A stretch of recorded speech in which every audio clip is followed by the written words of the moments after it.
Yes. Okay, welcome everyone to another edition of ICIE Talks. Today's topic is African American giftedness, the problem of the color line.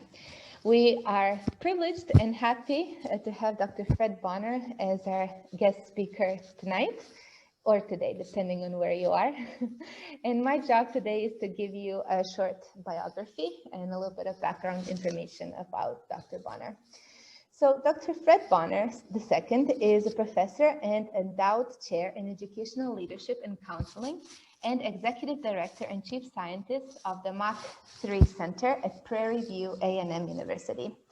He is formerly the Samuel DeWitt Proctor Endowed Chair in Education in the Gifted School of Education at Radcliffe University and an esteemed expert in the field of diversity in education. Prior to joining Rutgers, he was a professor of higher education administration and dean of faculties at Texas A&M University College Station. He earned a BA in chemistry from the University of North Texas, an MS Ed in curriculum and instruction from Baylor University, and an Ed.D in higher education administration and college teaching from the University of Arkansas.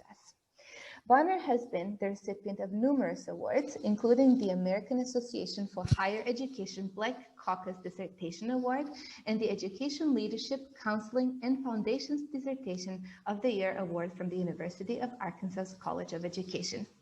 His work has been featured nationally and internationally. He is the author of several books, including Building on Resilience, Models and Frameworks of Black Male Success Across the P to 20 Pipeline. His latest book, Square Pegs and Round Theory, was released January 2021. Bonner is also founding editor for the newly published Journal of Minority Achievement, Creativity, and Leadership from Penn State University Press. Welcome and thank you. With us is also Professor Taysir Yamin. He is the Executive Director of International Center for Innovation in Education, ICIE, and he will introduce today's subject for us. Thank you. Thank you so much, Nana, for this introduction. And first of all, I would like to welcome all of you in this ICIE talks. And we are happy to have with us today Fred Bonner. And maybe some of you knows that both ICIE and Mach 3 are working together since a long period of time. Both of them are working to promote excellence, creativity, innovation, gifted education, and both appreciate diversity.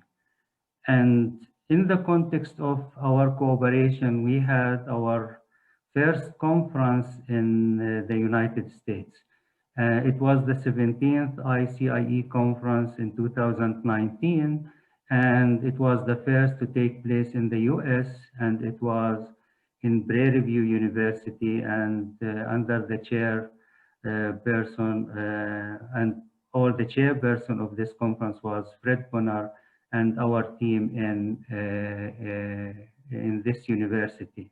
This university is unique, and the people there are very cooperative and were very helpful to make this conference one of the successful ones took place over there.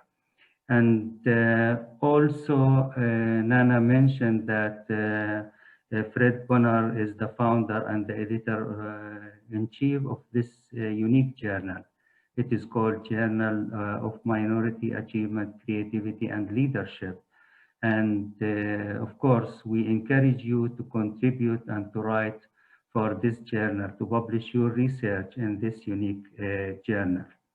And I think if you have any question relating to Mach 3 Center, you can ask Fred after this talk, or upon the conclusion of this talk, you can ask him about any component or any type of services and work done in this center.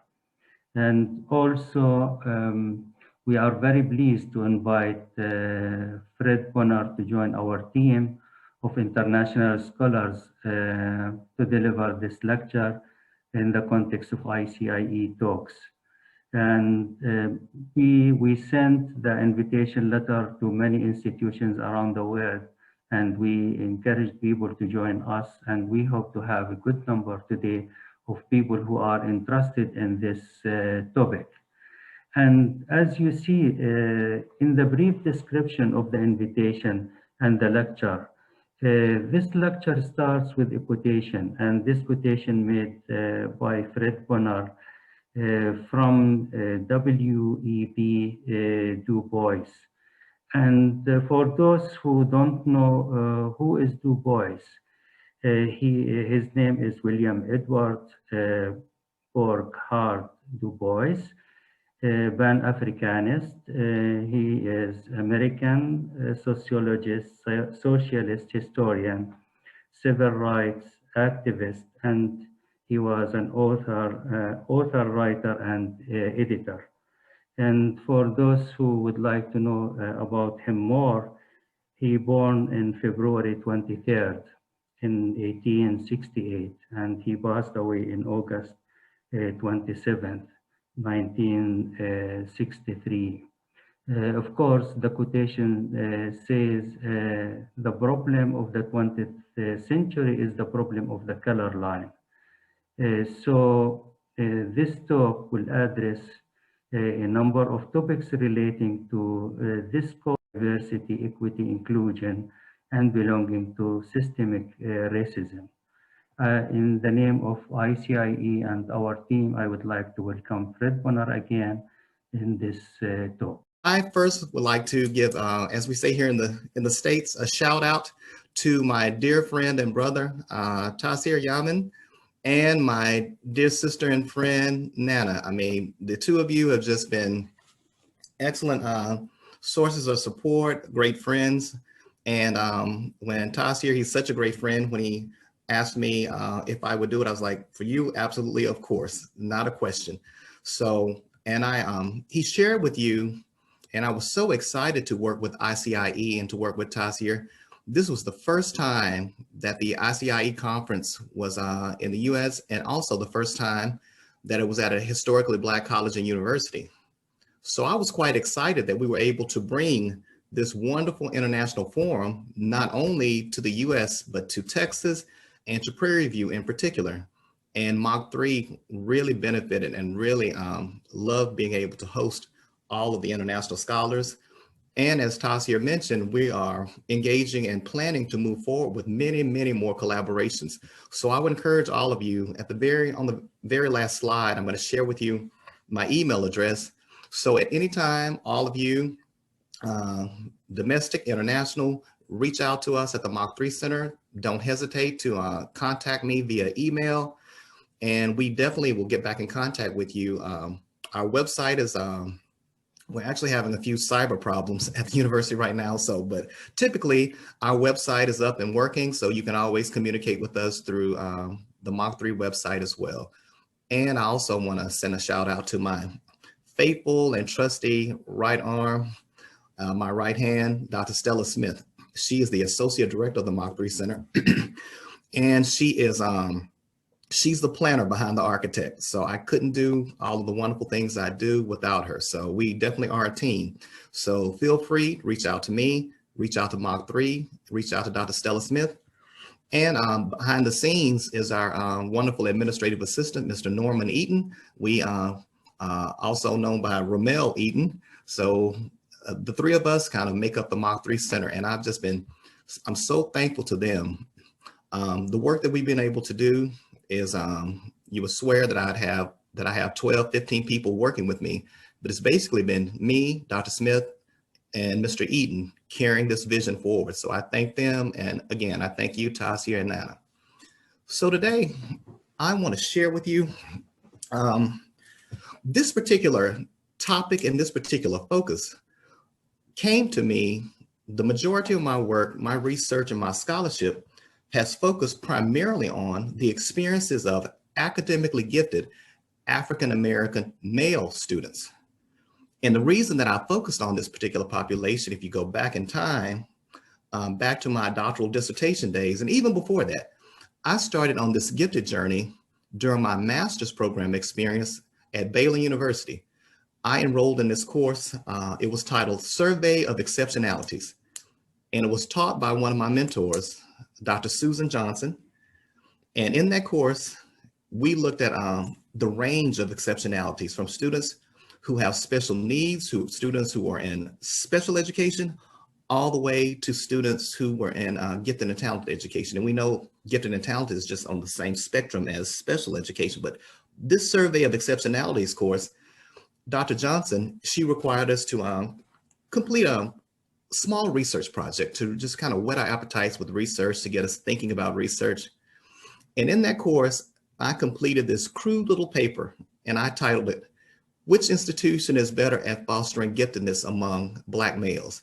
Historically Black colleges and universities, or predominantly white institutions?" It was a crude little paper. It was master's level work. It was bad research. Didn't quite know what I was doing. I thought I did, but as all good mentors do, Dr. Johnson said to me, "This is wonderful." She's like, "This is really good. It's very well thought out." And she said, "You know, no one is focusing on this population. So I think that when you move on to work on your doctorate," and I was like, "Doctorate?" She's like, "Yes, you're going on to get your EDD or your PhD. You're moving on. And I think this should be your research topic." I was like, "Okay, well, we'll see." Well, sure enough, I moved on from Baylor and I started my doctoral program there at the University of Arkansas, and decided to delve deeper into this focus on academically gifted African-American males post-secondary. There was some literature out there, there was research, there was great work going on. Of course, my shero in the field, my mentor, Dr. Donna Ford, she was doing so many great things, looking at African-American gifted students, male and female.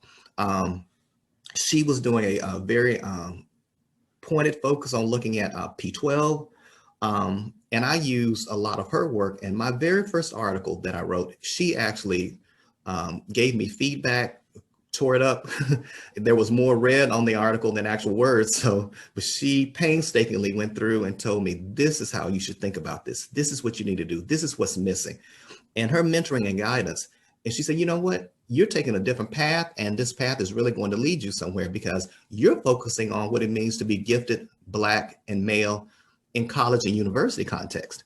So she said, "You know, follow that, and I will always be here, your guide on the side, to help you move forward with this agenda." So that's just a bit of history to get to my focus and how I got to looking at gifted populations, particularly academically gifted African-American male populations. But embedded in my research, embedded in this topic, embedded in this focus is academically gifted African-American male. So now we move beyond simply looking at the construct of giftedness, the construct of academic giftedness. Now we're looking at the intersection of what it means to be gifted, academically gifted Black or African-American and male. So now, as I started to unpack what this meant across all of these different identity vectors, it moved me into looking at some research that focused not only on what it meant to be gifted, but also what it meant to be a person of color, what it meant to be a minoritized person in this predominantly white or even historically Black context. So really getting at these issues, now I pull in the notion of race. So the intersection of giftedness and race. In my exploration beyond giftedness in the gifted world, of course, I was looking at the legends, Donna Ford, Joseph Renzulli, Robert Sternberg. But as I moved beyond Tannenbaum, so as I moved beyond looking at these gifted scholars and their work, and as I started to shift into a focus looking at race, now I needed to start to pull in scholars like Frederick Douglass, W.B. Du Bois, Derek Bell. So the list went on and on and on and on. But one of the most poignant statements that hit me was the work of W.B. Du Bois and his Souls of Black Folk. In that particular book, there were a couple of terms that really, really resonated with me when I tried to understand the research on gifted males, but gifted Black males. What did it mean? I mean, what did this statement mean when Du Bois said, the problem of the 20th century is the problem of the color line? And then when I started to read and to look at how he explained and unpacked that statement, I thought about what did this mean in the 21st century? You know, had we solved this problem in the 20th century? Is it a spillover into the 21st century?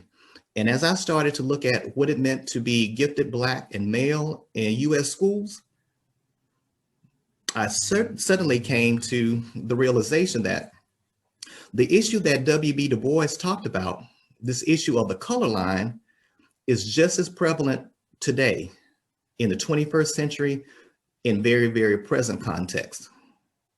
So beyond not only the color line, but Du Bois, he also talked about his very famous statement. He said, for Black people in the US, they are basically two, what he called unreconciled strivings. He said, a warring in one dark body whose dogged strength alone keeps it from being torn asunder. I thought that was powerful. So he said that Black people were two unreconciled strivings, Black and American. And he said, only the dogged strength of these people keeps them from being torn asunder in this US context. So Du Bois was very, very impactful to me and how I thought about me being a Black being and a Black male who was researching gifted Black people, particularly gifted Black males, with this notion of a color line and this notion of these two unreconciled strivings. So that was part of my early thinking about the intersection of research on gifted and also the intersection with gifted and race. So I just thought when my brother Tassir said, you know, presentation, international audience, and I thought, what would be most emblematic of my work for an international audience, for them to understand what it means to grapple with this research in a US context. Research focused on Black populations, male and female. What does it mean? And what it meant to me is that I truly am trying to understand in a 21st century context, what is the impact of the color line on the work that I do, on the experiences of these Black males in our US schools? So hence today's topic, African-American giftedness, the problem of the color line. So let's take a peek. Let's jump into the presentation. And I have a couple of clips embedded in a couple of the slides that are forthcoming. And hopefully we're gonna cross our fingers and toes that they will play, but if not, we'll work through it, so no worries. So let's move forward. I like to throw the thank yous up front. So thank you all. I know we're talking about culture and talking about US culture and Black folks in US culture. So part and parcel to the US Black church tradition. So I'll throw in the thank yous, and after the thank yous, I'll say, well, I don't plan on holding you long. So let's step through and engage in a virtual conversation about the color line. So here is the actual quote, 1903, taken from W.E.B. Du Bois. And some folks say DuBois, but it's not. Actually, there's a seminal document that I found where W.B. Du Bois actually said, and he gave the phonetic pronunciation of his name. It's like DuBois, not the French pronunciation DuBois. So 1903, DuBois, he wrote that the problem of the 20th century is the problem of the color line. The relation of the darker, let me see I'm covering my screen here. I apologize on this side. Let me move this over so I can actually see the whole slide. There we go. The problem of the color line, the relation of the darker to the lighter races of men in Asia and Africa and America and the islands of the sea. So now that is his direct quote. So how powerful is it for Du Bois to say back then, during this time of just abject racial oppression and marginalization, to say that he sees that the major problem of the 20th century is the color line? But I would say to you, as I look at the United States, as I look at the world, as I look at where we are right now, particularly as we look at issues of race and race relations, I would submit to you that the problem of the 21st century is the problem of the color line. We have a lot of other attendant problems. We're dealing right now with a global pandemic. So I'm conscious of the fact that, yeah, we have a lot of different issues, competing issues that are going on right now. But also, it's important to understand that race continues to be, color continues to be a very, very significant part of the narrative that we face and that we deal with, particularly here in the United States. I could give you a litany of different events that amplify what I'm saying, or reinforce or reify what I'm saying. But I will touch a bit on that as we move through this particular presentation. So, and I would say that the United States is a macro of the micro issues that are going on, whether it's in local communities, whether it's in states, whether it's in cultural enclaves. So this whole notion of how race impacts us and how the color line impacts us has a very, very significant impact on how we look and how we think about giftedness. So let's move forward. Let me see if I can, here we go. So W.B. Du Bois, and I just like this picture. I thought it was very, I don't know, it just, to me, it just not only, well, it's a picture of him, but it's just kind of like, you know, the look, I mean, the intensity, I mean, it just kind of like, to me, just spoke to me. I was like, yeah, I have to capture this one. But Du Bois, I mean, and what he did and what he was able to bring to the foreground as it related to race relations in the United States, with some of his early research, with some of his sociological studies, whether it's the souls of Black folk, whether it's the Philadelphia Negro, and he really unpacked what it meant to be Black, what it meant to be African American in this country, and to deal with all of the attendant context that would sometimes, oftentimes, oppress and marginalize his people. Okay. So I just very, very important to me is understanding context. And I define context as three different things. I define context as people, place, and situation. And so as we, So as we look at people, place, and situation, it is important to understand what was going on with people, particularly Black people, during, as we look at the trajectory and the timeline from the early beginning, 1619, when the United States and when race in the United States really became an important part of the narrative. I'm gonna stop doing that.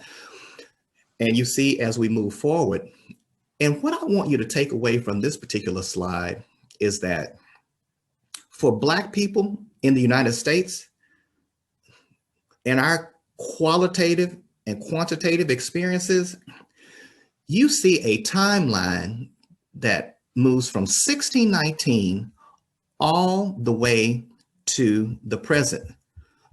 And what you see on that timeline are some very, very trenchant and very, very vitriolic experiences that Black people in this country have experienced since basically the beginning of time for us in this country.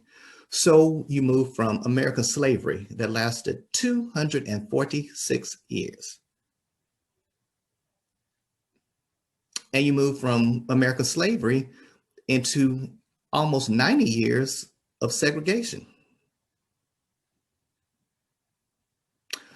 Third base for Black people has not been any less oppressive, because now we see we're in this era of mass incarceration. If you take a peek at some of the work and some of the books that are out there, I would encourage all of you to read the book, The New Jim Crow. And it talks about how basically the mass incarceration of today in these past 61 years is very, very reflective of American slavery all those years ago. But I think the thing that I really want you to take away from this particular slide, from this particular graphic, is the fact that oppression, marginalization for Black people in this country since the very, very beginning of their experiences, since they hit the shores of this country, has been marred, has been entrenched in some form of systemic racism and oppression. So as we talk now in this current context of mass incarceration, and we know one of the slides I'm going to show you, even when I'm talking about gifted Black males, there's some research by the Schott Foundation, and it is very, very poignant. It's called Invisible Men, and I will show you in just a few. And in this report, they talk about how in the US, we do a better job of tracking the number of Black males who are in prison than the number of Black males who are graduating from high school. Let's keep moving. So I wanted to go back to some of the seminal sages, and one of the most seminal sages is Baldwin, James Baldwin.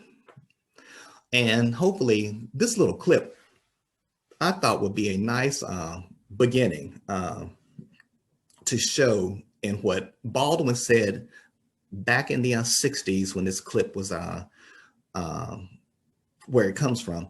And basically, he really sets the stage to talk about, he's in conversation, he's on the Dick Cavett show, and he basically is responding. He has not a confrontation, but I guess a lively debate with this Yale professor, and the issue they're talking about is race. So let's see if we can get this to play.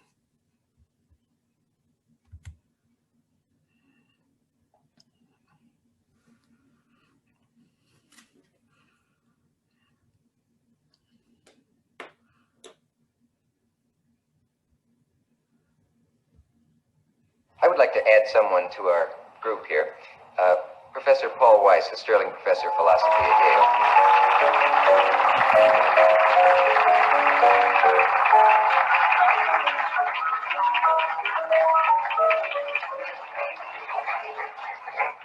Were you able to listen to the show backstage? I could deal of it, but then I was behind the rostrum. Yes. So I heard only some of it. Did you hear anything that you disagreed with? I disagreed with a great deal of it. And of course, there's a good deal I agree with. But I think he's overlooking one very important matter, I think. Each one of us, I think, is terribly alone. He lives his own individual life. He has all kinds of obstacles in the way of religion or color or size or shape or lack of ability. And the problem is to become a man. Well, what I was discussing was not that problem, really. I was discussing the difficulties, the obstacles, the very real danger of death thrown up by the society when a Black man attempts to become a man. All this emphasis upon Black man and white does emphasize something which is here, but it emphasizes it or perhaps exaggerates it, and therefore makes us put people together in groups which they ought not to be in. I have more in common with a black scholar than I have with a white man who's against scholarship. And you have more in common with a white author than you have with someone who's against all literature. So why must we always concentrate on color or religion or this? There are other ways of connecting men. I'll tell you this. When I left this country in 1948, I left this country for one reason only, one reason. I didn't care where I went. I might have gone to Hong Kong, I might have gone to Timbuktu, I ended up in Paris, on the streets of Paris, with $40 in my pocket on the theory that nothing worse could happen to me there than it already happened to me here.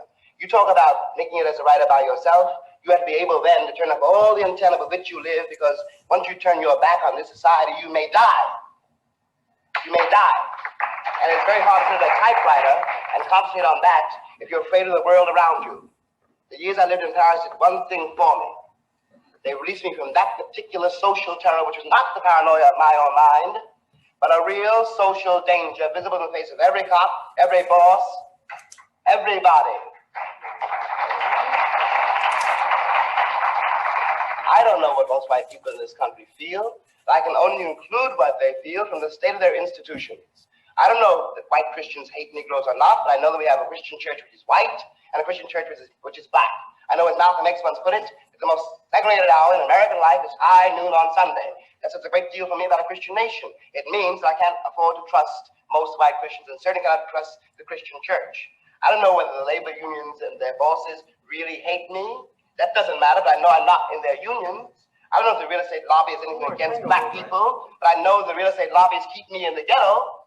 I don't know if the Board of Education hates black people, but I know the textbooks they give my children to read and the schools that we have to go to. Now, this is the evidence.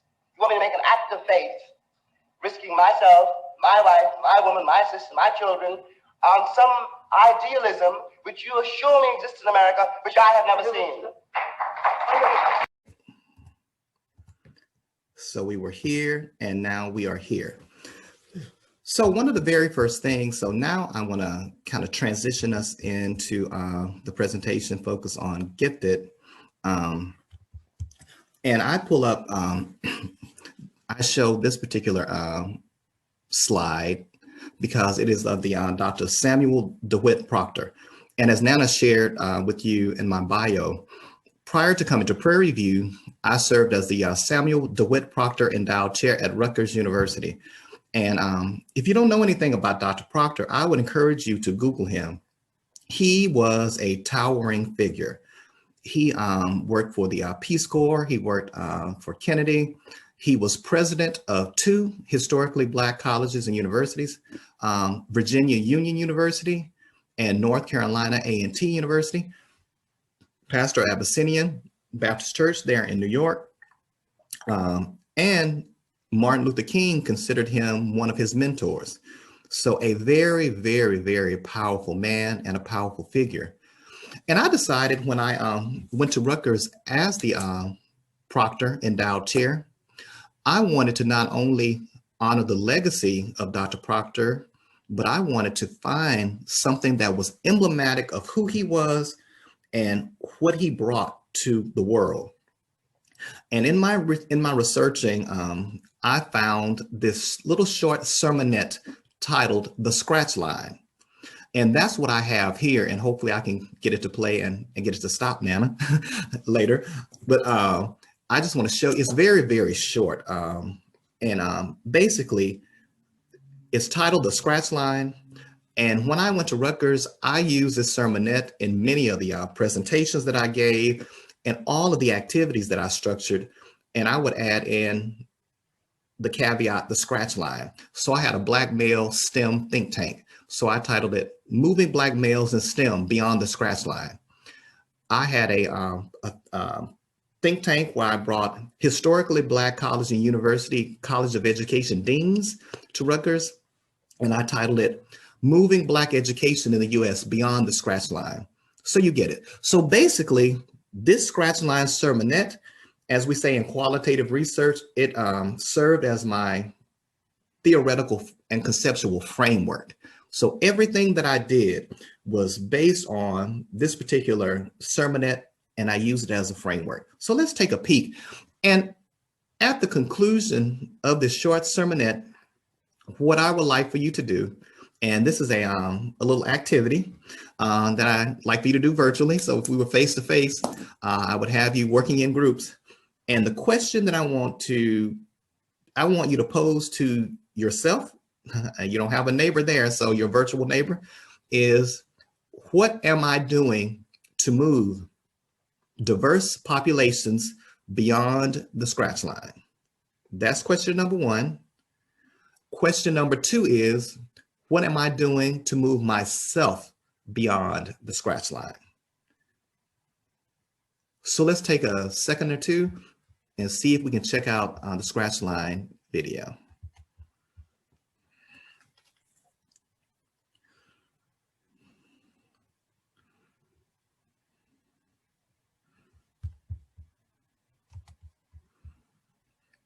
We do not all start at the same scratch line, although there's one original position hypothetically for everybody. You were born here owning nothing, having earned nothing, just born.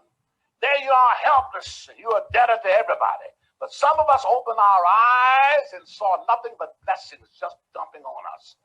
I opened my eyes and there was Herbert and Velma and my grandma Hattie, a slave in Chesterfield County who finished Hampton in 1882, smiling on me. How in the world could I lose? Taught me how to read and sing four-part harmony before I ever got to school. Taught me how to play the clarinet and the piano. Made me go to Sunday school. Daddy didn't send us. Daddy took us to Sunday school. If there was nobody in the Sunday school but one person, that would have been my daddy with his little 6 children. There in the Sunday school at the Bank Street back. That's what I inherited. I didn't earn it. You can't get that with a Visa card. It was given to me. Now, all through my neighborhood, there were other young fellas. I can remember all of them. Daddies were drunk half the time. They didn't read in their homes. Nobody went to Sunday school. None of that. They started life beneath the scratch line. I started life way above the scratch line. Everywhere I went, somebody said, aren't you Miss Hattie's grandson? Are you Herbert's boy?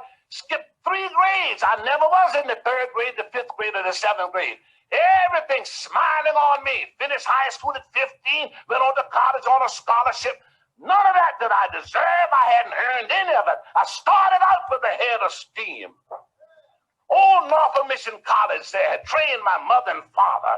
They had learned poetry, Paul Laurence Dunbar by Alfred Lord Tennyson. They gave all of that to us in great abundance. And my buddies up the street had none of that. Now, we want these bones to live again. Those of us who have inherited benefits that we did not earn or deserve need to turn around and help those who inherited deficits that they did not earn or deserve, and help them to rise up to the scratch line where we are, so that they may earn and enjoy all of the benefits that we so take for granted. Can these bones live again, O Lord? Thou knowest, these bones can live.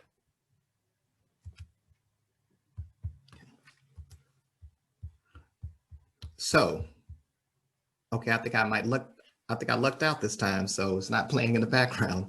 So I want you just to take just a little bit of a moment to breathe and to think and about those 2 questions that I posed to you. The very first question, what are you doing to move diverse populations beyond the scratch line? What are you doing to move yourself beyond the scratch line? So those of you in Frankfurt, Germany, all the way to those of you in Waco, Texas, what are you doing to move students, diverse students? And by diversity, that could be students of color. In different contexts, in the US, it's, issues of race, Black, white, but in Poland, in Paris, it could be issues of socioeconomic status. So those could be the diverse students that you're talking about. Because I know some of the very same, years ago, I actually had an opportunity to travel to, I was invited to Warsaw, Poland. And Warsaw was one of a wonderful, wonderful place. I had such a great experience, but it was one of the, as a Black man, one of the whitest places I've ever been. And there, it was so interesting. The people there in Warsaw, Poland, they so resonated with my research on gifted Black males. They said, oh, Professor Bonner, everything you're saying about Black people in the United States, that is what we experience here from social class and status. If you are poor in Poland, we experience the very same things that you're saying about Black students in the US. So that was one of my very, very first opportunities in an international context to see how these issues of race, issues of culture, issues of oppression, marginalization, it's operationalized just differently. It has different names, it's nuanced in different ways, in context outside of the US. So that's, I know my brother Tasier, probably one of the reasons why he always has me to present this particular topic, focus on what's going on with my research on Black males in these very international contexts, because the issues, they translate. So given the questions that I gave you after watching Dr. Proctor's video, what are you doing to move marginalized, oppressed populations beyond the scratch line, diverse populations? And what are you doing to move yourself beyond the scratch line? Let's keep moving. So I took this particular photo from a report that's out there on the web. Very, very good report. And it's titled like the 26 most important slides to share with your family in your discussion about systematic racism. And this was like the cover slide for the report. But what I'm going to show you, I didn't include all 26 slides, but I have about 6, 7, 8, maybe 10 slides.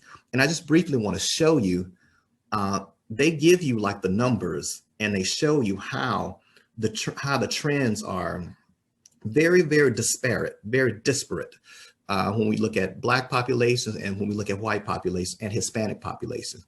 So let me just show you a few of the slides and that give you a really good picture of what the disparities are in the country. And I would encourage you, any of the stuff that I have and I can share with, I will share with Tasier and Nana, so you will have the PowerPoint slides, but 95% of the stuff that I have, particular visuals, if you see something like, oh, that's cool, I'd like to have it. It's online. You can Google and get it, and we'll make sure you have the web address to be able to pull them down. So let's take a peek at a few of them. So, and like I said, I don't have all 26, but these are the ones that I just thought were most interesting. So there are more. So this, and actually this one, I gave you that big to do about the 26 slides, but actually this doesn't come from those 26 slides. The next slides after this one does, but this particular slide came from the Gallup poll. So this is some Gallup information, and they conducted some surveys and had questionnaires, and they really wanted to get at some of the root issues related to race in the United States, particularly as related to Blacks and whites. And one of the questions that the Gallup survey, the Gallup poll that they posed was, would you say relations between whites and Blacks are very good, somewhat bad, or very bad? And you see here, the lighter green line are white adults, and the darker green line is Black adults. And one thing when I'm teaching research, I always share with my doc students is like, you know what? There's data, there's research, and there's research, but you gotta, you know, folks will put tables and charts in front of your face all day long, but you have to really spend time and really unpack these charts to truly understand what they're saying. Because the charts, they give you a visual, but you have to connect what is the qualitative message that this chart is sending. So I would tell you, as you look at this chart, if you had to sit down, you know, and of course I would have you, so explain to me, what is this chart saying in your own words, you know, without all the prof speak or academic speak? what does this chart say to you about Black and white adults related to this particular question? And I think it's really interesting, as you see here, you see, I mean, all of the populations are trending down, but then you see like this precipitous drop when you get to right before 2014, but then we see it continues to trend downward. So again, you have the link address here, but it shows you that as we look at race relations, we see that the numbers are not the same. There's a disparity between Blacks and whites, but I will say the disparity is disparities that are both trending in a downward direction. So not a good story when we look at, you know, when we look at relations, race relations. So now those slides that I was talking about, the 26 slides, and I'm just going to share a few. I chose this one because one of the things that we talk about a lot in the United States, just flip on the TV, if we're not talking about COVID, if we're not talking about the pandemic, if we're not talking about race, we're talking about employment and unemployment rates. Very, very, very important stats. And as we see, the unemployment rates are, again, not good for either population. You see white populations, dark blue, their unemployment rates are lower, but they still are not good. Unemployment rates for Blacks, the orange line. And then you see here, there is actually a spike up for both with 16.8% for Blacks and 12.4% for white populations. And again, when you go to the link, the page, it gives you like a narrative and it goes in more depth to tell you exactly what these numbers mean and kind of what the overarching narrative is about them. What about this one? The wage gap between Black and white Americans.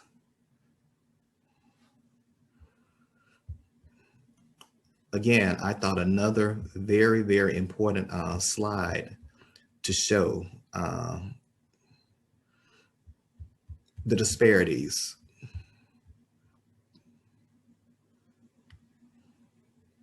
What about this one? The real median household income versus overall poverty rate by race.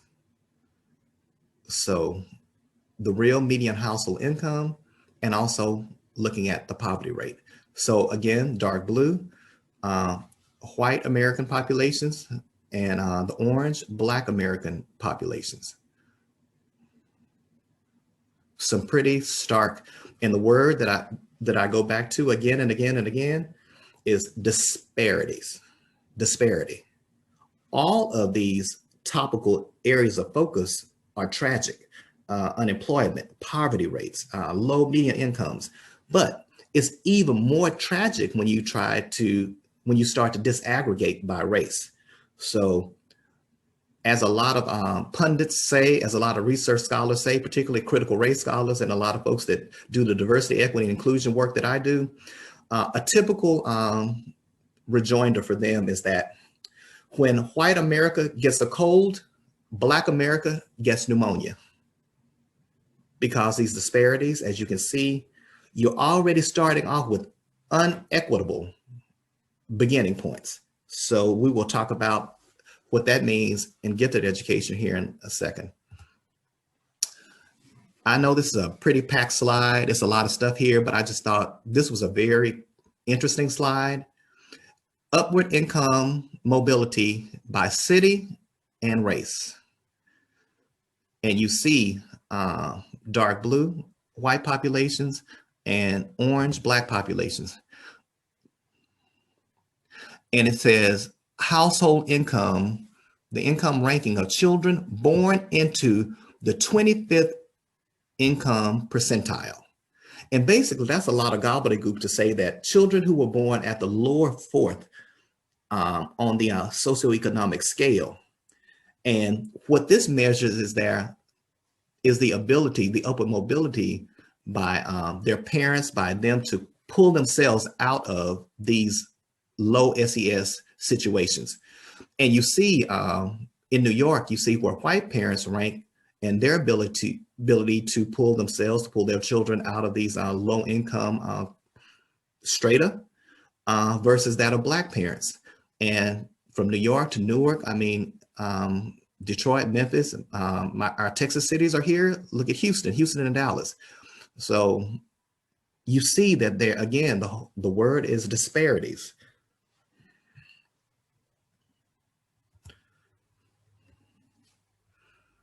Check this one out. Professional and managerial employment.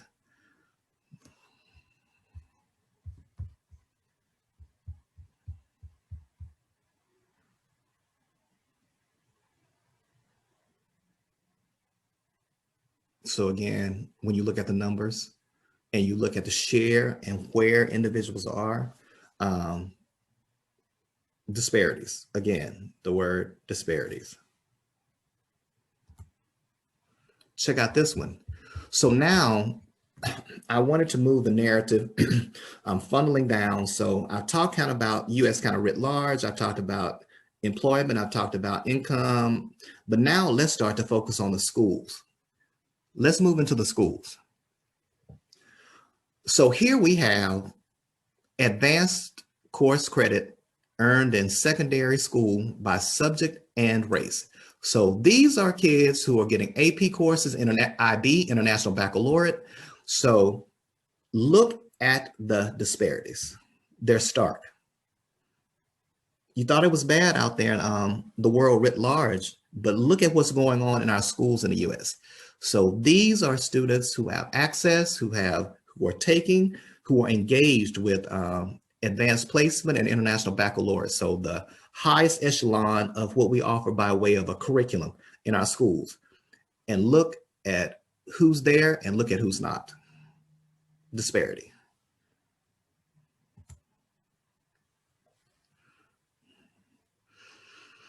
Intergenerational educational mobility by race. And you see here at the top, children whose parents only graduate high school who earned a college degree.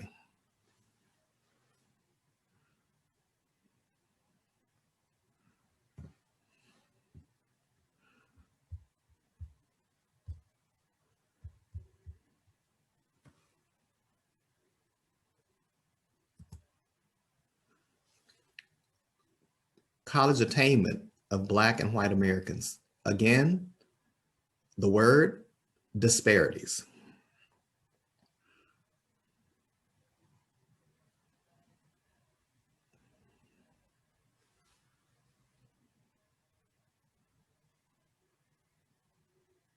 That is a 10 percentage point difference when we're looking at college attainment by Black and white Americans. So let's transition into a discussion about gifted children and what's going on with our gifted populations.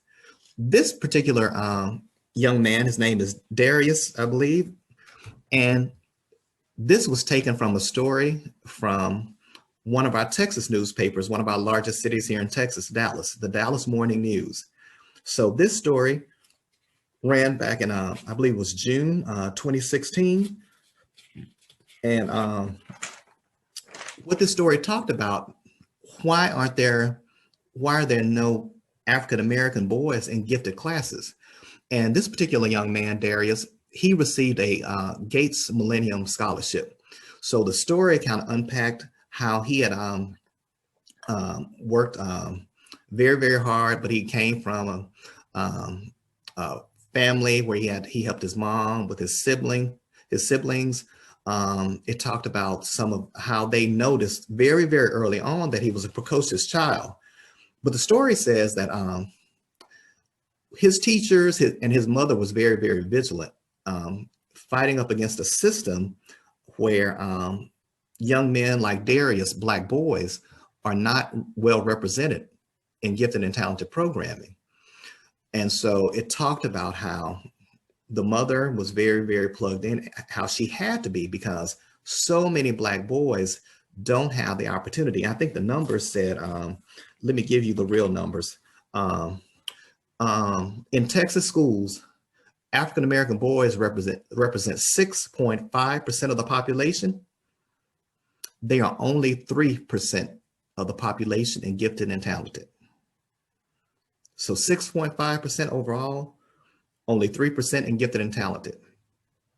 And the research, this article goes on to talk about, in Texas, only Hispanic Latinx students, they represent 20% of the population, of gifted and talented population, although they represent 26.6% of the population in Texas schools. But one of the things that this article said is that, thank goodness that there were a few teachers and parents, and Darius's mom recognized that he was precocious and not disobedient.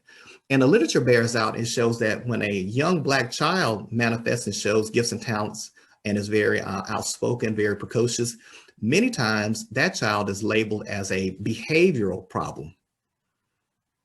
A white child is precocious and is smart and is innovative, is a thinker, is a critical thinker. But for Black children, they many times get labeled as a problem, as disobedient. So it's very, very important to focus on what are the things to enhance and increase our numbers of these Black students. And there are many, many barriers and factors. But this particular article was based on some research that was completed by research scholars at Vanderbilt University. There was a study where they looked at 10,000 students, and they tracked these Black students. They tracked them from elementary school, from kindergarten all the way through middle school. And what they found is that Black students, Hispanic students, particularly Black students, the Black students, particularly Black boys, were the most marginalized and the most impacted by some of the attendant problems that we have found that decrease their chances and opportunities to be engaged in gifted and talented programming. But it was really, really interesting. The number one factor that they found that supported Black male students, Black boys in particular, the number one factor that supported Black boys being successful is having a same race teacher, or having a teacher, having another Black teacher, not necessarily just a male, but for sure a Black teacher to help them negotiate and navigate the system. They found as being very, very important for these students' success and their retention. Next slide. So I just want to jump into a bit of my research and what I have found as we look at Black males, African-American male populations. So this particular collage, I share a lot, particularly in my work with school districts, with higher ed communities. When I'm out giving a talk about Black males, I usually show this slide, and I like to start here because I like to start the narrative from a place of disabusing teachers, administrators, faculty who see Black males, and they are trying to assess and trying to determine, could this Black man, is he gifted? Is he smart? Is he intelligent? So I put this collage up there with a simple question: who is gifted? I'm going to give you a minute or two. Look at this collage, look at the faces, look at the pictures. And the question is, who is gifted? Who's gifted?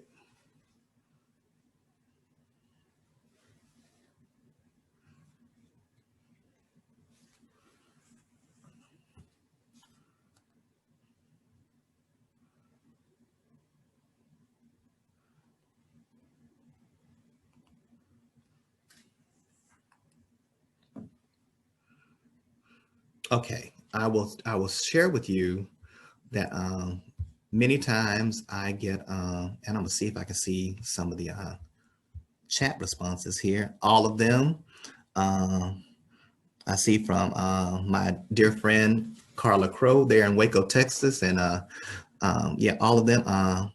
Nana, anyone? I see here the kid with the book. Giftedness doesn't have anything to do with faces or bodies. Absolutely, I'm glad you said that. So, and we'll talk about that here in a second. Maybe all of them. Everyone could be gifted in his own way. Excellent. That's from, let's see, Kasim. I see tattoo from, so a lot of different responses. And one of the things that I try to drive at and get teachers, administrators, faculty to see and to know is that any and all of these males could be gifted. It has nothing to do with phenotype. And that's what we see. We see those phenotypic characteristics, and we'll use phenotype and we'll map that onto our own individual notions and stereotypes about what giftedness looks like. And when we do that, we see the brother over here on the left with the tats, maybe not gifted.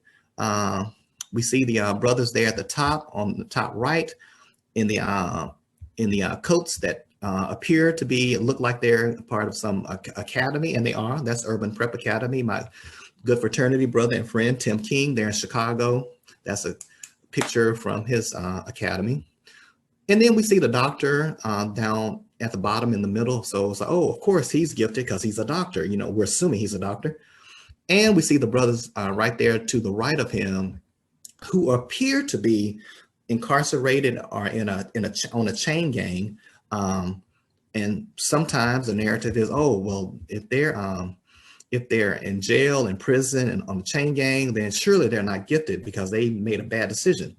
But we know from the literature that some of the most gifted people on the planet might be people who are behind bars, who are incarcerated. So none of the stuff, many of the ideas that we have about what giftedness looks like, they really fall short, and they really, many times, they paint us into a corner that is absolutely, positively incorrect.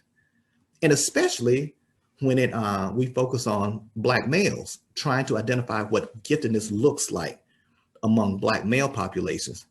And I would say to you, we have a struggle and a problem even trying to identify what giftedness is among white folks. But it's definitely a problem when we know in our U.S. schools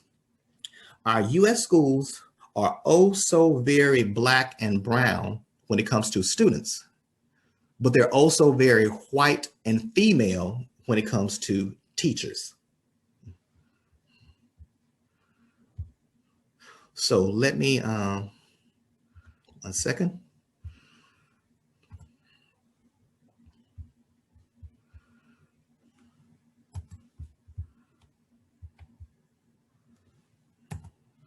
Okay, here is the, and very good responses. I see you out there, Carla Crow, with those wonderful responses about culture. Excellent. And I want to share this with y'all. If you get an opportunity, Google. This one I'm showing you is taken from the SHOT, SCHOTT, SHOT Black Boys Report. The SHOT Foundation, because I do research on Black males, it is one of my main go-to places for great research on how Black males are doing in the United States. It gives a lot of data, and they use a lot of the NAEP data, National Assessment of Education Progress. Here in the United States, we call it the US report card. And basically what the NAEP data does, it tells you how all students are doing in math and science, but it also shows you how they're doing in reading and literacy. So the SHOT Foundation, they use a lot of the NAEP data to render a report every 3 to 5 years. They have a new report. And the latest report, if you go to the SHOT, SCHOTT Foundation website, you will see there's a link where you can click. It says download free report. You can get all of this information for free. And if you don't want to download the report, if you just want to look at it online, you can click the link and it allows you to look at the interactive report online. But it tells you so much about how Black males are doing. And one of the one of the sub-reports within the latest overall report that focuses on Black Lives Matter, is a report called Invisible Men. And the Invisible Men report, and I took this picture from the Invisible Men report because I thought it was just so poignant and so eerily cool. And you see the statement taken from in the Invisible Men report. In most states, it is easier for the public to track the number of Black and Latino males who are incarcerated than the number who graduate from high school in any given year. I think that's tragic.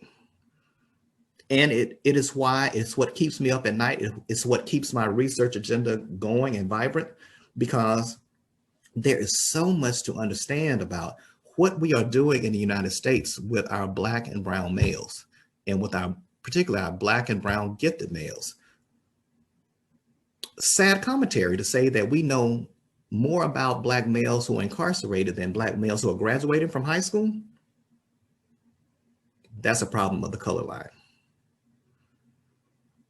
So let's continue to move. But in this particular report, they unpack and they say that there are three primary reasons.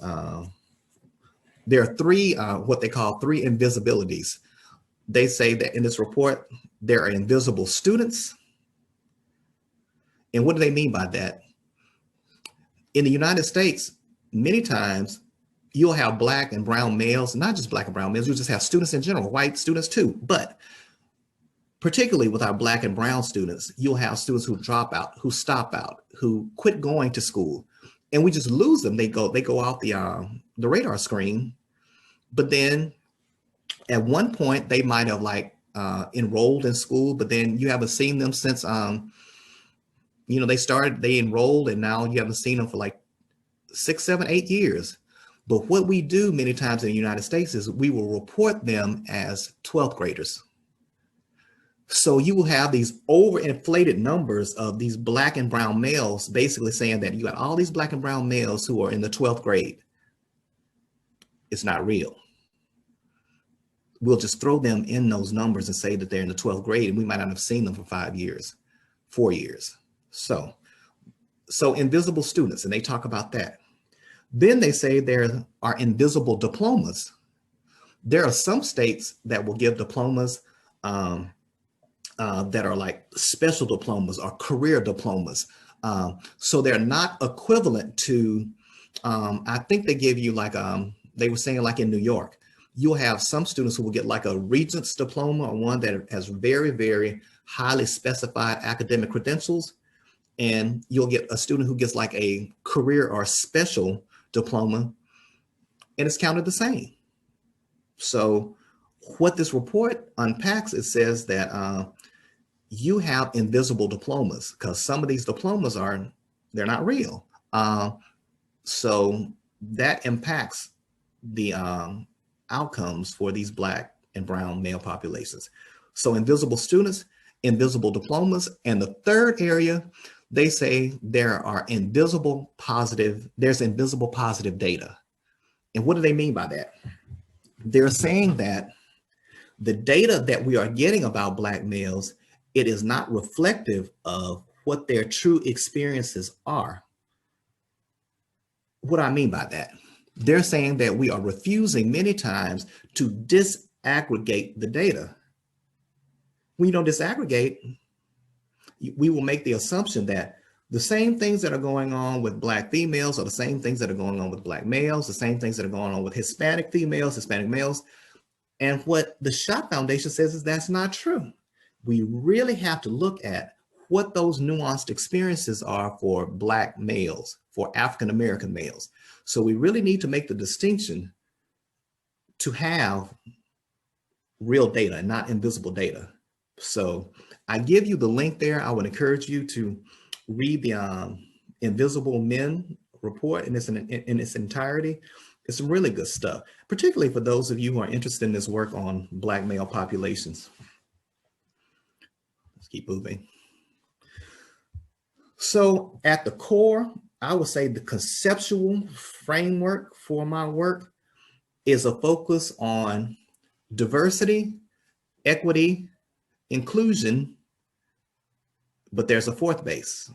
We always talk about DEI, diversity, equity, inclusion. But as you unpack the literature, it's diversity, equity, inclusion, and belonging. That's the new term.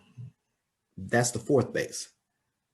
So we see here, when we're looking at diversity, we're looking at multiple identities, multiple identities represented in the same place to make sure those multiple identities are represented. Equity is about the distribution of power to ensure that everyone has power, has an equitable connection to an equitable synergy with power bases. And then inclusion, thoughts, ideas, perspectives of all individuals matter. All thoughts, ideas matter. They're included, inclusion. And then finally, at the intersection of diversity, equity, and inclusion is this whole notion of belonging, fully engaging the potential of all people who are there in the particular space and place. DEIB, very, very important. So I put this slide up there because at the core of all of my work on gifted Black males, the core of what I do, and my belief is that we really should have a focus on these four areas. And I would encourage you, if you really want to do an in-depth review of what it means, what belonging is, some of the great work that's coming out is my dear friend, fraternity brother, and colleague, Dr. Terrell Strayhorn, who is now, he was formerly at The Ohio State. He is now the provost at Virginia Union University, one of our HBCUs. And he's also just started a research center focused on HBCUs. So please check out the work of Dr. Terrell Strayhorn on belonging. And he really does a great job of unpacking of what belonging means by way of students of color. So for me to share a bit more with you about equity and this equity journey. So one of our bases was equity. So take a peek at this particular schematic. So you see here, you have equity and equality. And I always say it is so important for us not to get our E's twisted. Don't get your E's twisted. And what do I mean by that? That's a very American colloquialism, getting something twisted, meaning getting it confused. Don't confuse equity and equality. These are two different terms and they have two different meanings. So often we have said, like the old language, the colorblind language, is that, oh, everybody has to be equal. It's about equality, equality, equality. Well, no. It's really about, it should be about equity. When we say equality, we're basically saying we give everybody the same thing. But if you're giving everybody the same thing, but you're starting off with it, but if everyone is starting off with very different starting points, then they're really not getting the same thing. It's equal, but it's not equitable.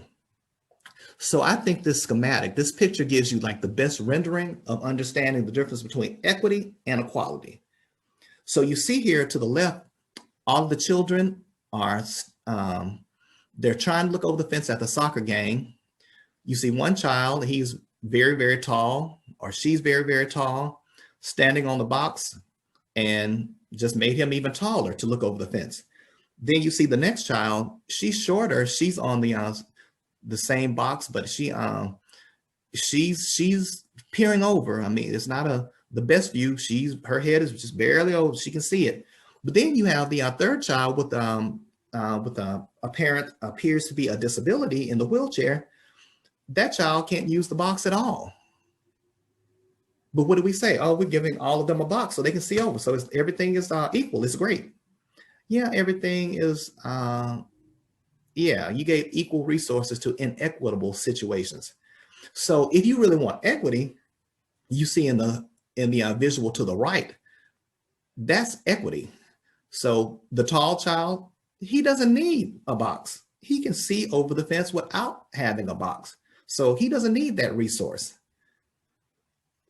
The little girl, she needs 2 boxes. And the child in the wheelchair doesn't need a box at all. That child needs a ramp. So as we approach situations, you know, for me, for gifted, I mean, I use this as a template to talk about what our gifted students need, but I would encourage you to think about, what does equality and equity mean where you are? What does it mean in your school? What does it mean in your particular context? You know, what does it mean in Paris? What does it mean in Texas? What does it mean in the Middle East? What does it mean in Frankfurt, Germany? So it's really, really important to understand equity, equality, and how those 2 terms play out in your particular context. I give you a bit of information over here on the right. This was taken from the literature. Nationwide, approximately 13% of elementary students from high-income families are enrolled in gifted programs. 13% from high-income families, only 2% of students from low-income families. It goes back to our big D word, disparities. High income, 13%, low income, 2%. And this was a study out of Vanderbilt University. It's actually online. If you scroll down to the bottom, you see here I highlighted that, in other words, the most affluent students are 6 times more likely than the least affluent students to be identified as gifted.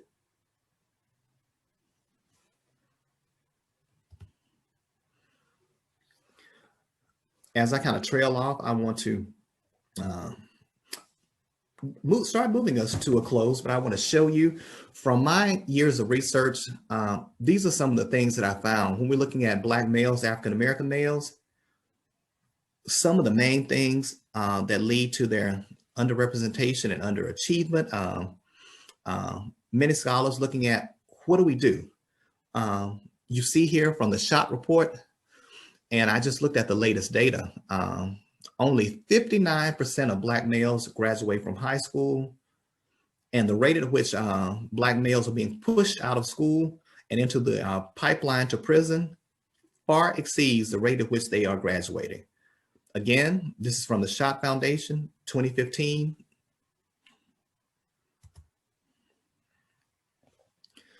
And what I have found is that these are some of, when I look across the literature, these are some of the issues that have led to these Black males being underidentified or underidentified. Deficit modeling, that's a term that I use, that Donna Ford uses, that Tara Grantham uses. Whenever you're talking about students of color and giftedness, many times you're looking at the impact of deficit modeling. What is deficit modeling? A deficit is always looking at looking at students as not being successful, as not achieving, as not succeeding, as not. So that is looking at students from a deficit perspective. What I try to do is to shift the narrative to what we call an asset perspective. So as opposed to always looking at deficits, let's try to look at assets. Therefore, instead of looking at the students who are barely achieving and succeeding, I have chosen to look at the students who are academically successful, who are academically talented. Now, that doesn't mean that I don't look at those students who are on the margins, but we have spent a lot of time only looking at those students who are on the margins. What I have wanted to do is look at those students who are on the margins here on the end of gifts and talents. But beyond deficit modeling, how we define giftedness has a lot to do with who gets identified as gifted. I have an article that came out like 2016. It was on leadership potential and gifted Black males. And the argument that I made in that article is that our definition of giftedness has always included leadership ability as one of the ways that you can identify gifts and talents. But leadership ability is one of the most overlooked and underused ways that we have gone about identifying students for gifted and talented programming. And the argument that I made is that, you know, many young Black boys, they learn leadership skills in the church, in the community, in the home. And how many more Black boys could we get identified as gifted and talented if we use leadership ability as one of the ways that we identify them? It's in the definition. It's been in the definition, but we just never use it. Also, identity development, how students identify, especially how they identify themselves racially, has a lot to do with their academic success and potential. We don't have enough time and space to go into a long discussion about that, but I would just say there are racial identity models out there. One in particular that I use a lot is Cross, C-R-O-S-S, Cross's model of nigrescence. And what Cross says in his model is that Black individuals come to understand themselves as racialized beings through this identity development process. And when you go back and look at Cross, a lot of his work is based on some of the early seminal theorists like Jean-Jacques Piaget. Piaget is the foundation for Cross's work and model, looking at those developmental stages. But what Cross says is that Black individuals move from this state of not really knowing, not really seeing themselves as racialized beings.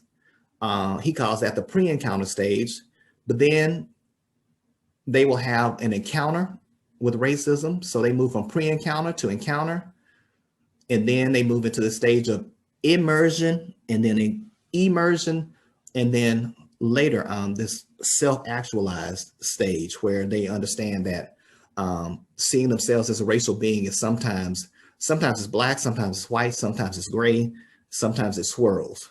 So identity development is very, very important to understand as it relates to gifted students. And the very last thing that I want to share is there are generational challenges. What does it mean to be gifted Black and millennial? What does it mean to be gifted Black in Generation Z, Gen Z? One of my previous books is titled Diverse Millennials in College. And this book looks at what it means to be a millennial student who is diverse. We're actually just beginning to work on the planning the work on the next book, Generation Z, Diverse Generation Z. And let me just, I'm gonna be respectful of your time. Let me see here, okay, there we go. Very, very important when we're looking at gifted students of color, particularly gifted African-American students. There are three primary reasons that Black males go unidentified or under-identified for gifted and talented programming. I call them the big three. The big three reasons are lack of teacher referral, poor test performance, number two, and number three is choice, C-H-O-I-C-E. So just to briefly unpack each one, teacher referral is number one because Black students, particularly Black males, they don't get into gifted and talented because teachers don't nominate them. We call it teacher referral or teacher nominations. So many times teachers will not nominate or refer a Black male to gifted and talented programming. That is the number one reason that Black males go unidentified or under-identified. Number two, poor test performance. We put so much stock in standardized testing. And when we do that, we fall prey to under-identification because one of my favorite theorists, he passed away some years ago, Asa Hilliard. And Dr. Asa Hilliard said that the problem that we have with testing is that we ask the wrong questions. He said that tests, they ask two different questions. A test will ask two different questions. One of the questions is, it should be, what do you know? But he said the question that we typically ask with our tests, do you know what I know? And what did Asa Hilliard mean by that? So he said the question a test should ask is, what do you know? You should be trying to objectively evaluate what I know by giving me this test. But that's not what happens. Hilliard says that the person who chooses the test is basically choosing a test based on his or her knowledge stores. So now it doesn't become you're trying to assess or to determine what I know. You're trying to know if I know what you know, because you selected the test. The person who selects the test is the person that says, I think that this is knowledge is what's important. So for you to do well, you need to show that you know this, because I think this is important. That is where we come into a lot of problems with poor test performance. And the very last thing is choice. There are a lot of Black males, there are a lot of Hispanic males who choose to, what the literature says, dumb down their potential.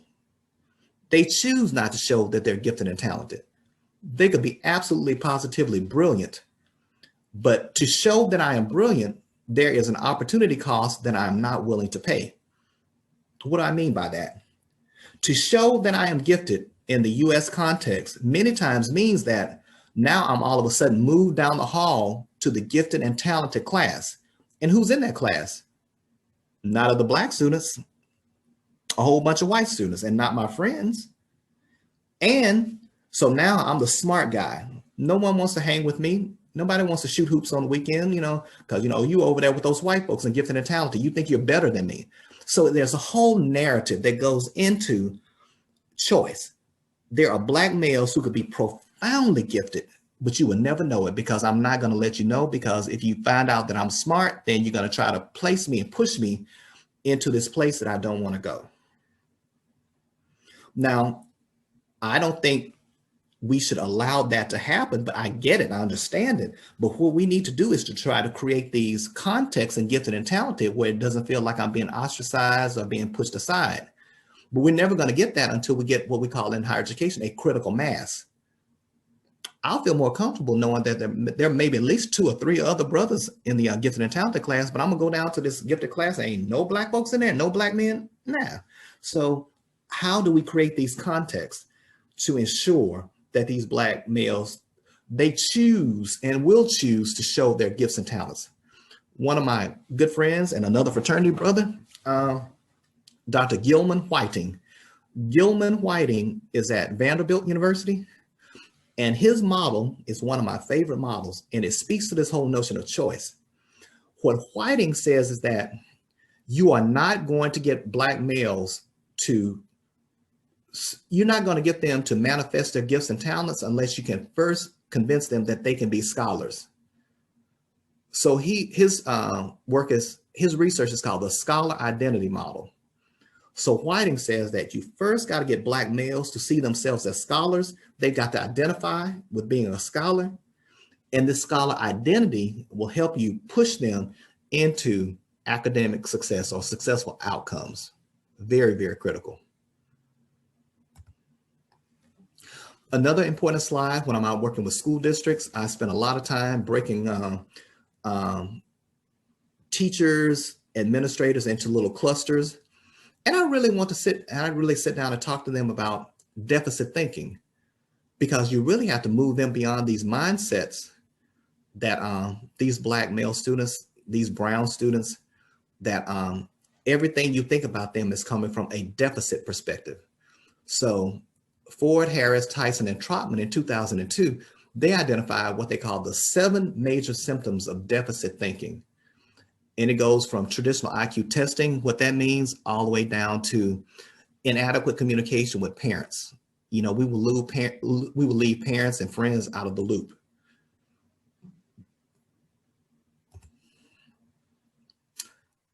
I will stop there and see if there are any questions, and see if I should go back and review anything. So, and I throw it over to you, Tasia, and see. Okay, thank you so much, Fred. I will give the platform to Nana to coordinate questions, and then we will conclude the talk. Okay, perfect. Okay, so thank you so much. This was really interesting. I could listen to you for till the rest of the day today. It's just Thank you, very, Nana. yeah, very, very real, the issues, and really good suggestions as to how to make some dents into the system that's really not doing well at the moment. So I was just wanting to open the platform to anybody from the audience who might have questions. Usually how we do it, we ask everyone to type in a question in the chat, and then I read it out loud. So if you have any questions, please feel free to answer them. And while maybe some people are typing, I'm just going to tell you that there has been a lot of really positive comments throughout your talk. People echoing what you're saying and agreeing with you. People saying how this was very interesting. They're thanking you for your time and for your presentation. Lots of those comments. I can read one out loud. It says, profound and real. And that they look forward to sharing the information that they got from today. And let's see if there's any more questions. Oh, I see a really cool one. Is Professor Bonner in touch with Mensa in the USA on behalf of the topic? Yes. Yeah, I'm actually not in touch with Mensa. I probably need to be with some of the work just to see how we could get more high achieving African-American students not only into Mensa, but on the right track when it comes to recognizing their gifts and talents. There's also a question from your colleague, Connie Schultz. She's a professor at Kansas University. So, absolutely, my good friend Connie. Yes, she's asking, how do we start? How do we start with the changes?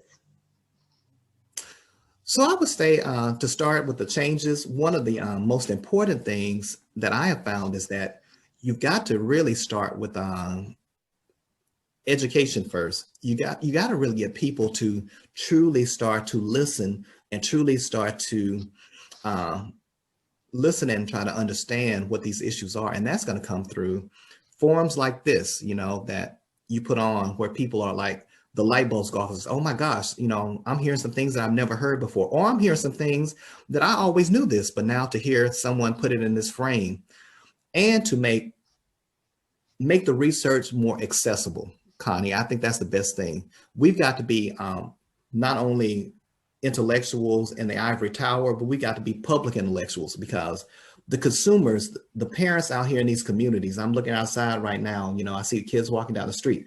So do the parents, do they have the language? You know, one of the things that I want to do with my church here in Houston, I attend a pretty large church here, Wheeler Avenue Baptist Church, which is a pretty large African-American church here in the city of Houston, one of the largest. And I just haven't done it yet. Been a little busy, a little crazy, but I really would like to get with my pastor and maybe several of the other mega church pastors around here in the area to have a forum just to take this research and this work that we're doing out to the parents and out to the community, so they can hear this very same presentation in very real terms, not using a lot of academic speak and gobbledygook and talking about phenomenology, theoretical frameworks, just talking about, hey, you know, let's be authentic. Let's talk about, you know, how can you get, you know, my book, Building on Resilience.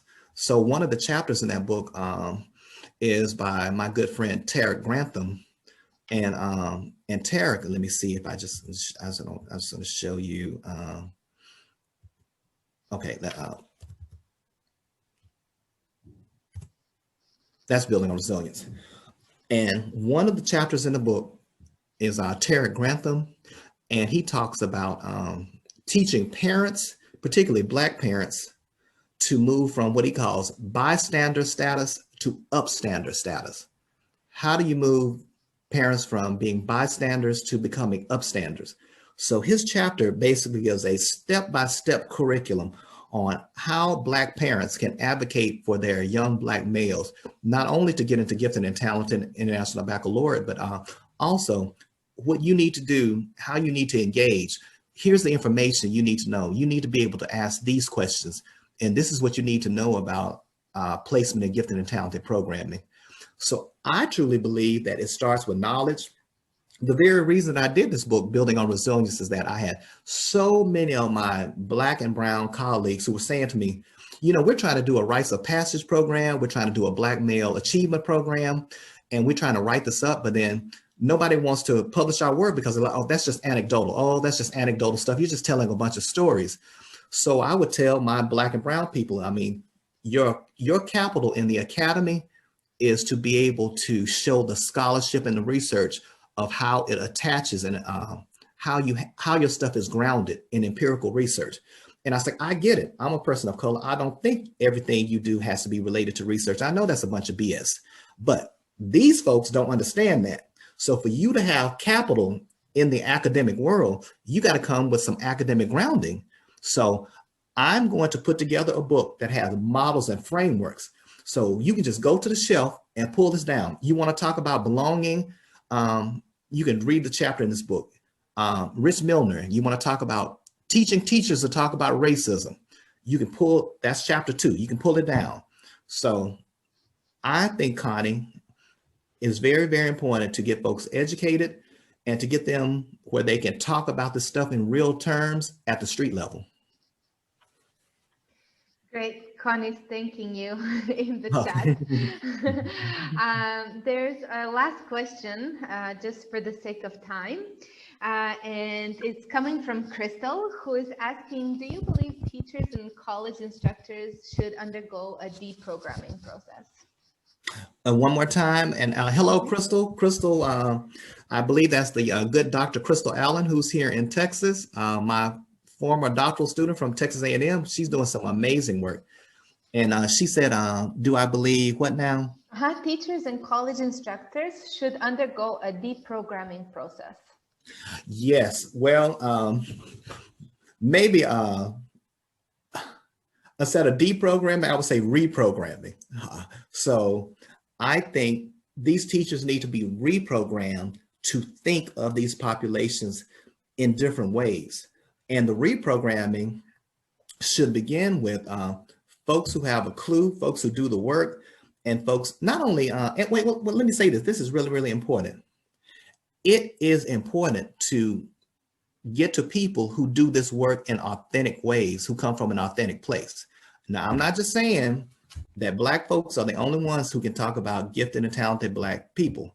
I'm not saying that, but I am saying that there's a whole lot of mileage that folks who don't look like me, who write about people who do look like me, and many times the academy will validate what a white male or a white female is saying about Black people before they will go and listen to me talk about my stuff that's authentic, because it's coming from a place of my own emic experiences.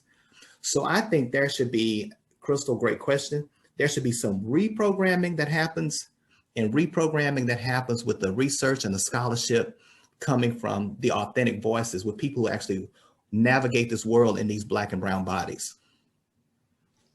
Thank you so much, Fred. There's a few other questions, but as I said, for the sake of time, I will give it to Taysir. However, this video is going to be posted on the Facebook, on the YouTube channel, so this conversation can continue on. It's not over. So you, excellent. Yeah.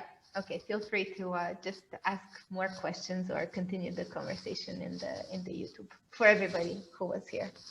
Excellent, excellent. Thank you so much, Nana. So from Germany, many thanks go to Houston, to our people over there.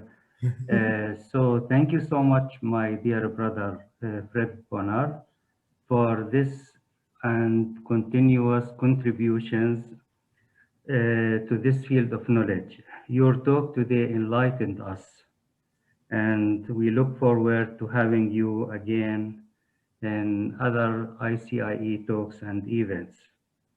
And before, so thank you so much again. Thank you to Stila and all people at MAC 3